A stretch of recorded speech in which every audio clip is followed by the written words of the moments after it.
Israel और America के संयुक्त हवाई हमले में ईरान के सर्वोच्च धार्मिक नेता अयतोल्ला अली खामनेई मारे गए हैं। यह पूरी तरह से इजरायल और अमेरिका का अपना खुफिया घुसपैठ जो ईरान में किया हुआ था उसी का नतीजा था। कि सोचिए कि आखिर कैसे जाकर के इजरायल और अमेरिका को पता था कि खामनेई कब ऑफिस जाते हैं और कितनी देर ऑफिस में रहते हैं। ये सारा का सारा जाकर के समझिए मोसाद और CIA का समझिए वहां जो काम किया हुआ था उसी का नतीजा था। क्योंकि डेथ टू इजराइल नारा देने वाले खामनेई के जीवन में सपना था कि वो अपने जीवन काल में इजराइल को खत्म कर दें।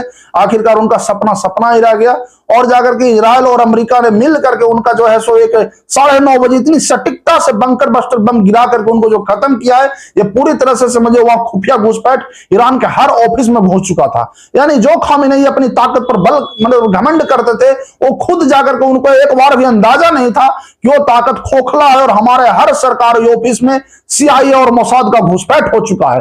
खामनेई को भनक भी नहीं लगा और जब भनक लगा तब तक तो खामनेई का समझिए अमेरिका और इजराइल ने उनका काम तमाम कर दिया। अगर इस तरह से अगर देखें तो एक सरकारी घुसपैठ जो हुआ था जाकर के उनके ऑफिस में, वो भी उनको इतना समझिए बारीक और सटीकता के साथ कि कई बार जाकर उनको चेतावनी मिला। जब उनके ही जाकर के नामी वैज्ञानिक और बड़े बड़े समझिए आर्मी के अफसरों को जब मारा गया, फिर भी खामनेई को एक बार भी ये समझिए अंदाजा नहीं लगा कि इतना सटीकता आखिर मोसाद लाता कहां से है। जरूर कहीं ना कहीं हमारे पास जाकर के छुपे हुए गद्दार घुसपैठ करे हुए, पर फिर भी एक बार भी खामनेई को भनक नहीं लगा।